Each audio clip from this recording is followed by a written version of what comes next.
So welcome back to our channel bonded success chemistry by Anjali ma'am. तो आज का हमारा जो क्वेश्चन है प्रीवियस ईयर क्वेश्चन है, नीट का क्वेश्चन है। इस क्वेश्चन को ज़रा पढ़ेंगे पहले। A mixture of 2.3 gram formic acid and 4.5 gram oxalic acid is treated with concentrated H2SO4। Underline करी हूँ मैं, फॉर्मिक एसिड आपको गिवन है और आपको कौन सा गिवन है, ऑक्सैलिक एसिड। ठीक है, इसको ट्रीटमेंट हो रहा है H2SO4 के साथ। तो पहली चीज़ जो यहाँ पे आपको समझ में आएगी कि यहाँ पे जो आपका कंसेप्ट लगने वाला है वो एक सिंपल आपके पास मोल कंसेप्ट नहीं लगेगा।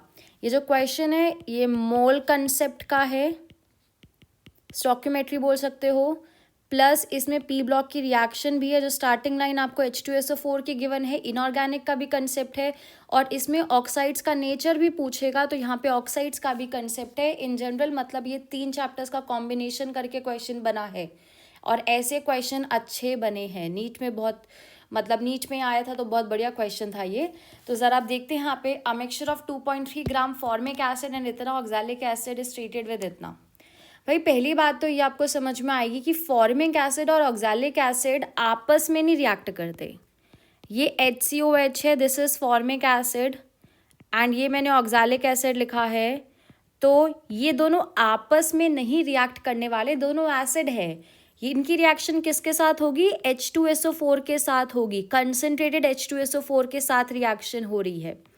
तो कंसनट्रेटेड H2SO4 के साथ जो रिएक्शन है ये क्या करेगा, पहली चीज कंसनट्रेटेड H2SO4 यहाँ पे कंसेप्ट है क्या, it act as a dehydrating agent.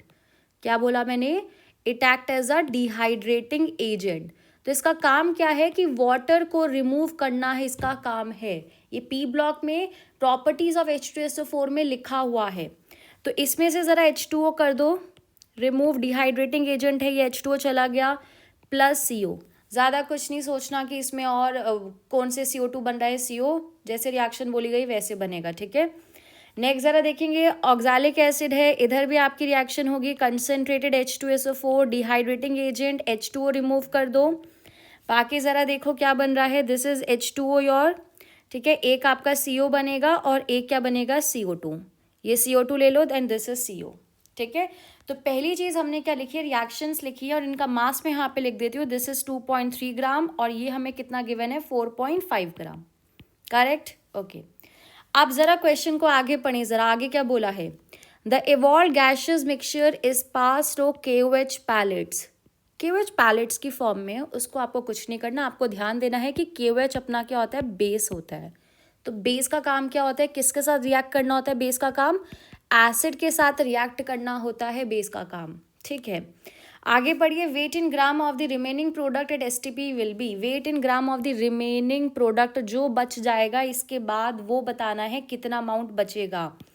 तो यहाँ पे सबसे पहले इंपॉर्टेंट चीज़ देखिए, क्या हमारे पास जो प्रोडक्ट बन रहा है, वाटर तो आपका डिहाइड्रेटिंग एजेंट है, रिमूव हो गया है। जो CO और CO2 में कौन सा रिएक्ट करेगा, किसके साथ रिएक्ट करेगा, KOH पैलेट्स के साथ। तो उसके लिए कंसेप्ट क्या है, जो CO होती है वो हमारी न्यूट्रल ऑक्साइड होती है। ठीक है, एंड CO2 हमारी कौन सी ऑक्साइड है, इट इज एसिडिक ऑक्साइड। अब जो हमारा KOH बेस है वो किसके साथ रिएक्ट करेगा, वो रिएक्ट कर जाएगा CO2 के साथ। आखिरी में मेरे पास बचेगा क्या, मेरे पास क्या बचने वाला है, मेरे पास सिर्फ CO कार्बन मोनोऑक्साइड बचेगा। CO2 क्योंकि रिएक्ट कर जाएगा बेस के साथ, उसकी रिएक्शन हो जाएगी। ठीक है, अब यहाँ पे हमारा मोल कंसेप्ट लगेगा। पहले ज़रा मोल्स निकाल लें इसके, मोल्स कैसे निकालेंगे, given mass upon molar mass, आप इसका कैलकुलेट करना, 46 आएगा। पॉइंट हटाओ, ये आपका कितना आ रहा है, 1/20 मोल्स आ रहा है। अब स्टोइकियोमेट्री ज़रा देखिए, 1 मोल के लिए 1 CO प्रोड्यूस हो रहा है, तो 1/20 के लिए कितना होगा, 1/20 मोल ही आपके पास CO प्रोड्यूस होंगे। नेक्स्ट ज़रा देखें, गिवन मास इसका मोलर मास कैलकुलेट करना बेटा, 90 आएगा। इसको भी कर दीजिए, 1/20 मोल्स आ रहे हैं। 1 ऑक्सैलिक एसिड जब है तो CO1 प्रोड्यूस हो रहा है 1 मोल, तो 1/20 के लिए भी कितना होगा, 1/20 मोल। अब टोटल CO के मोल्स कैलकुलेट कर लीजिए, टोटल CO मोल्स कितने बनेंगे, CO2 लिख दिया मैंने। टोटल CO मोल्स आपके पास कितने बन रहे हैं, दिस इज 1/20 प्लस 1/20, क्योंकि दोनों रिएक्शन का कंबाइन करके बताओगे किसके इक्वल आएगा, 1/10 के इक्वल आ रहा है। क्वेश्चन में अपने से वेट पूछा था, वेट के लिए किससे मल्टीप्लाई करते हैं? मोलर मास से। मोल्स आपका किसके बराबर होता है? Given mass upon molar mass. तो गिवन वेट निकालना है तो इसको मोलर मास से मल्टीप्लाई कर दो। और मोलर मास कितना होता है CO का? कार्बन का 12 है, ऑक्सीजन का 16 है। कितना आ रहा है? 28। तो आपका आंसर कितना आएगा? 2.8 ग्राम। ठीक है, दिस इज द मास।